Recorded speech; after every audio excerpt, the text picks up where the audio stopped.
Quand je me lève le matin, j'adore regarder des vidéos de Paul Ariès.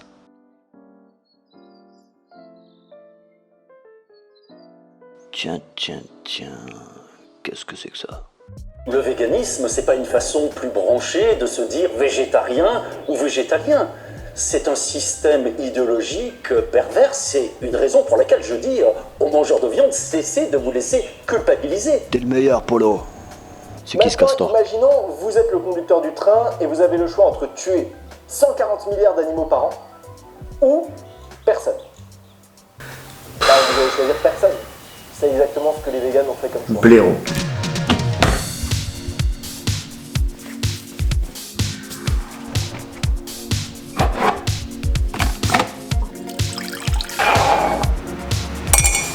Ok les gars, on est parti. J'espère qu'on voit bien le t-shirt, histoire que je me fasse un peu d'argent quand même.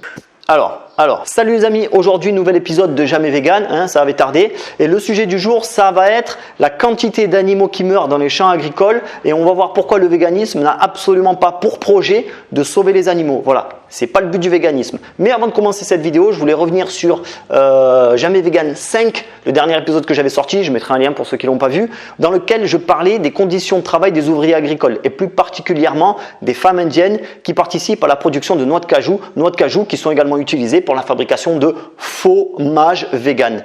Alors il y en a beaucoup dans les commentaires qui m'ont dit ouais les omnivores ils mangent pas de noix de cajou.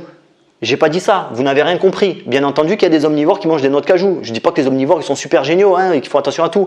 Non, expliquez-moi pourquoi au niveau éthique il vaut mieux consommer du fromage basé sur l'exploitation de pauvres femmes qui t'ont rien demandé du tout, parce que ça ressemble quand même vachement à de l'esclavage, plutôt que du fromage basé sur le pâturage en liberté de vaches qui font un peu ce qu'elles veulent de leur journée. Voilà, c'est ça que je demandais. Donc à vos claviers, j'attends les réponses dans les commentaires. Vous n'êtes pas sans savoir qu'on nous met en permanence la pression pour délaisser les produits d'origine animale au profit des produits d'origine végétale. C'est par exemple pour ça qu'il y a des choses débiles comme les lundis verts qui apparaissent, tu sais, où on te dit que grâce à une journée végétale, tu vas sauver la planète. Genre, au lieu de consommer local des produits qui soient d'origine animale ou végétale, peu importe, c'est-à-dire dans lesquels on va éviter le maximum de transport et le maximum d'intermédiaires, non, on t'explique que bouffer du quinoa d'Amérique du Sud ou des bananes du Cameroun, avec ça, on va sauver la planète parce que tu n'as pas mangé la vache de Jeannot, ton voisin d'à côté. Donc ouais, bravo, bon. C'est un autre sujet, sauver la planète à travers l'alimentation. Je pense que je vais faire une vidéo là-dessus parce que c'est tellement risible comme concept, c'est hallucinant. Je vais la faire, je pense que je vais la faire. D'ailleurs, si tu veux savoir si quelque chose est débile, tu regardes si c'est soutenu par des célébrités. En général, quand tu as un paquet de célébrités qui soutiennent un mouvement, c'est que c'est complètement con. Enfin bref, tout ça pour faire remarquer qu'il est très bien vu de remplacer par exemple le beurre et la crème par des huiles d'origine végétale. Donc aujourd'hui, je vais vous parler d'une info qui est super intéressante, qui est sortie fin juillet, début août, enfin pendant l'été, et ça n'a pas trop fait le buzz dans les milieux animalistes, silence radio. Moi, j'ai rien entendu, mais alors rien du tout. Les seuls assos qui en ont parlé, ce sont les assos de défense d'animaux qui se revendiquent pas véganes en fait. C'est un peu normal que ça les intéresse pas trop aux associations véganes, parce que comme j'avais expliqué dans d'anciennes vidéos, les animaux qui meurent pour leur alimentation, ou en tout cas qui meurent dans des champs agricoles et des productions végétales, ça les intéresse pas trop. On s'en fout de ces animaux-là. Bref, tout le monde connaît l'Espagne, je suppose. Pays limitrophe de la France, juste au sud. Pays de mes origines, du côté de ma mère. Que vivan los cuatro puntos cardinales de mi patria. T'as pas honte, putain. C'est le premier pays producteur d'huile d'olive en Europe avec près de 57% de la production et 38% de la production mondiale. C'est un très gros producteur d'huile d'olive et l'essentiel se passe en Andalousie, au sud. Très belle région au passage, je vous invite vraiment à visiter l'Andalousie. Donc la communauté autonome andalouse a produit un rapport qui fait l'état des lieux des conséquences de la production d'huile d'olive sur les populations d'oiseaux. Et ces conséquences sont désastreuses. Ce sont près de 2 600 000 oiseaux qui meurent chaque année dans les champs d'oliviers. Parce que pour garder la saveur des olives, les récoltes se font la nuit. Et la nuit, les oiseaux se reposent dans les arbres. Lorsque les machines arrivent avec des lumières, le bruit, le bordel, parce que ce sont des gros appareils qui viennent secouer les oliviers pour faire tomber les olives, les oiseaux sont affolés, ils sont réveillés brutalement, crise cardiaque, collision, bref, c'est une hécatombe, c'est un massacre. Voilà, 2 600 000 quoi, quand même, tout le monde s'en bat les reins. Alors si tu sais pas trop ce que ça représente, 2 600 000 oiseaux morts chaque année, c'est à peu près le double du nombre de veaux abattus en France chaque année. Si tu veux une autre comparaison, voilà, pour te faire une idée un peu de ce que ça représente, pour 1 hectare de terre utilisée, pour les champs d'oliviers, ça représente 100 oiseaux. 100 oiseaux morts par hectare. La filière bovine en France, c'est à peu près 1 hectare de terrain pour une vache. En d'autres termes, on tue un animal dans la filière bovine française pour 1 hectare de terre utilisée et à côté, pour l'huile d'olive, on tue 100 animaux à l'hectare. Voilà.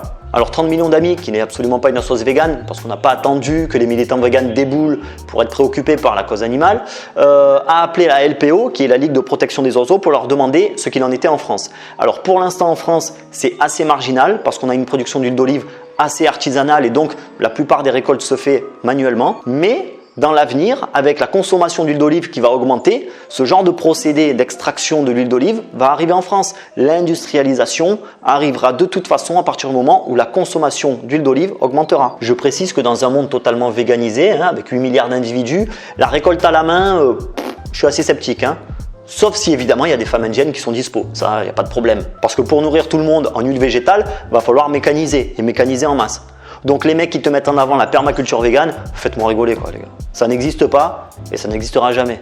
Effectivement, donc la permaculture végane pour l'instant est encore à découvrir, comme énormément de choses d'un point de vue du véganisme. Pour l'instant, la cuisine végane est encore un work in progress. Oui, la permaculture végane n'existe pas encore. Et en fait, pour être totalement honnête, il n'existe pas pour l'instant de solution pour être 100% autonome en tant que permaculteur végane parce qu'il faudrait la B12. Ce que je trouve incroyable moi dans cette info, c'est pas tellement les 2 600 000 oiseaux qui meurent chaque année dans les champs d'oliviers.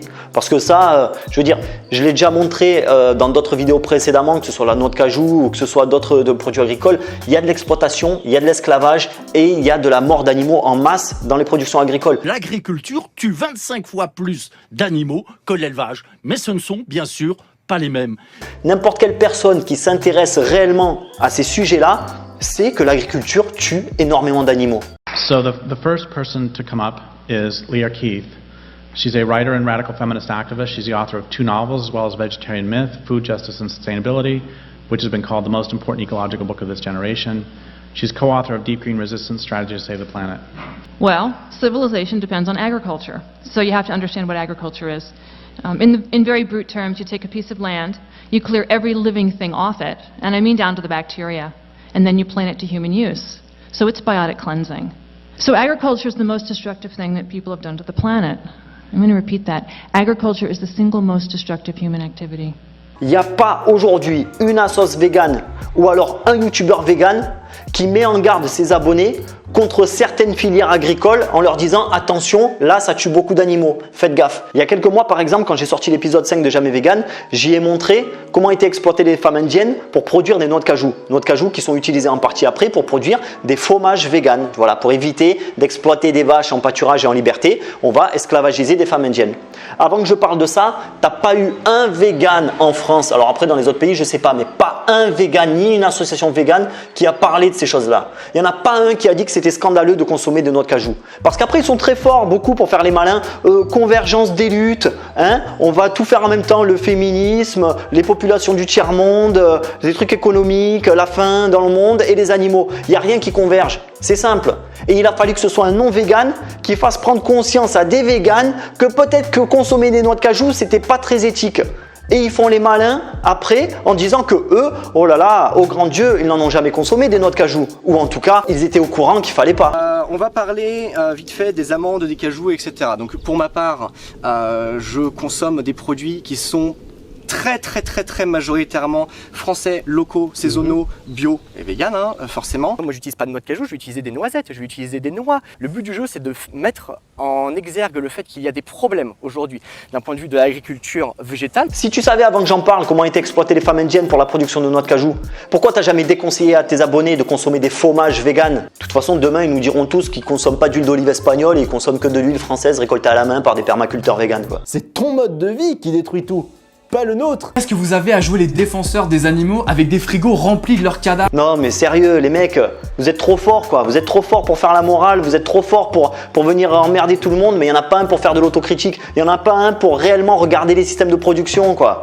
Parce que si t'es vegan, tu bouffes une carotte, tu tues une carotte. Si tu manges un steak, tu tues une vache qui elle a tué des millions de carottes.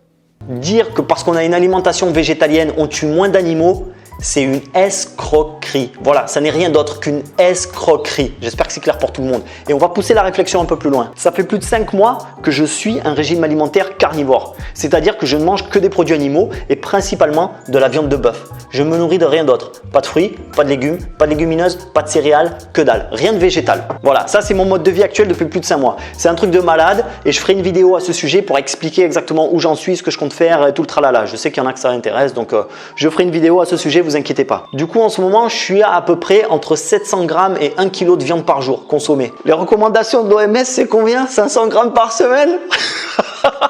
Là, j'ai toutes les artères bouchées, là, j'en peux plus. Ça représente du coup peut-être à peu près 300 kg de viande par an, tu vois? À peu près 300 kg, allez, on va dire 350. Eh ben, coup de bol, ça représente à peu près, selon la taille de l'animal, la quantité de viande disponible sur un bœuf. Donc en fait, un truc que tu peux faire quand tu es carnivore comme moi, c'est acheter un bœuf directement à un producteur et le jour où tu le fais abattre, ben, tu fais découper, dépecer l'animal et tu as une année de nourriture, c'est-à-dire j'ai un an complet de nourriture en ne mangeant que ça, avec la mise à mort d'un seul animal. Un seul. C'est-à-dire qu'aujourd'hui, en étant carnivore, je tue moins d'animaux qu'un vegan qui importe ses produits de l'autre côté de la planète ou même s'il ne les importe pas de l'autre côté de la planète, qui consomme des produits issus de production végétale. Évidemment, l'exemple est un peu extrême. Je ne conseille pas à tout le monde de devenir carnivore. Je m'en fous, moi. Je ne suis pas partisan d'une idéologie. Je ne veux pas convertir les foules. Chacun fait ce qu'il veut. Mais je remarque juste que moi, dans ma démarche, finalement, j'ai la possibilité de tuer beaucoup moins d'animaux que n'importe quel vegan sur la planète. Après, s'il y a des végans qui sont capables de me dire combien d'animaux ils tuent par an, exactement, ouais, moi je suis prêt à écouter. Je suis prêt à écouter. En fait, le véganisme, c'est vraiment une idéologie qui repose sur la foi. Je veux dire, les végans moralisateurs, comme on vient de voir dans quelques extraits là, c'est des mecs, ils sont juste persuadés que parce qu'ils sont véganes, ils tuent moins d'animaux que quelqu'un qui n'est pas végan. Et ça repose sur quoi?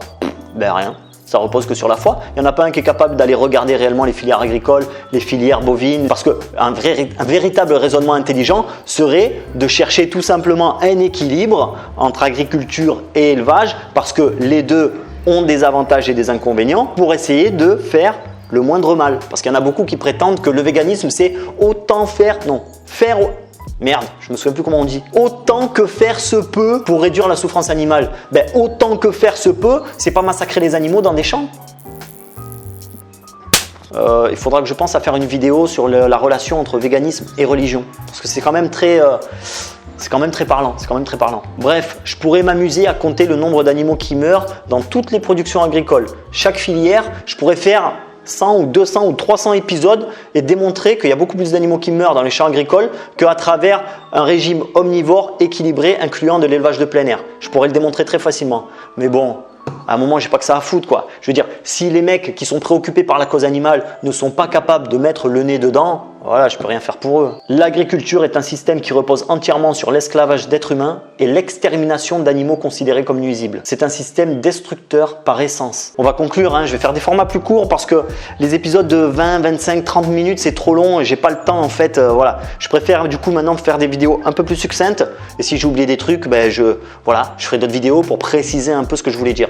Donc pour conclure, le véganisme n'a absolument pas pour projet de sauver les animaux. Si c'était le cas, l'intégralité des véganes prendrait en compte toutes les filières de production, qu'elles soient végétales ou animales, pour encore une fois chercher un équilibre et causer le moins de souffrance possible aux animaux, puisque c'est ce qu'ils prétendent faire avec le « autant que faire se peut ». Le projet vegan, c'est la lutte contre l'exploitation des animaux. Et ça, c'est pas que moi qui le dis. Le véganisme, c'est un mouvement politique qui vise à abolir l'utilisation des animaux. Et qu'est-ce que ça veut dire au niveau sémantique, la lutte contre l'exploitation? C'est que la priorité, c'est pas les animaux, c'est le combat contre les hommes. Le combat contre les exploiteurs. C'est une guerre contre l'humain. Eh ouais, ça fait marrer quand je dis ça, on dirait un truc de George Orwell. Mais non, mais c'est ça. Il faut se réveiller les mecs. Mais c'est la vérité. Je sais qu'il y a des véganes un peu naïfs qui croient que le véganisme, c'est sauver les animaux. Pas du tout. Le véganisme est un combat contre les hommes. Rien d'autre. Et si en conséquence, ou plutôt comme résultat, ça va mieux après pour les animaux, tant mieux. J'ai envie de dire, ça sera un peu la cerise sur le gâteau. Mais c'est pas la volonté première. C'est pour ça qu'il existe des associations de protection animale qui sont pas véganes. Parce que la protection animale et le véganisme sont deux choses bien distinctes. Il suffit de le voir avec L214 qui s'intéresse plus à 10 ou 20 vaches à hublot que à 2 600 000 oiseaux qui meurent dans la production d'huile d'olive. Deux poids, deux mesures, les animaux qui meurent dans les champs agricoles. N'hésite pas à soutenir mon travail, d'accord, parce qu'à un moment, voilà, moi aussi j'ai des factures à payer, j'ai 2 gamins à nourrir. Je veux que la croissance soit au taquet. N'hésitez pas à me suivre sur Instagram, sur Facebook. Ouais, je suis pas très présent, mais suivez-moi quand même, ça fait plaisir, tu vois. Tu sais, tu sens que tu es soutenu, tu vois, c'est important. Et puis voilà, et puis c'est tout. N'hésitez pas à liker la vidéo, à la partager. Et je vous dis à bientôt sur santédefer.fr. Salut les amis.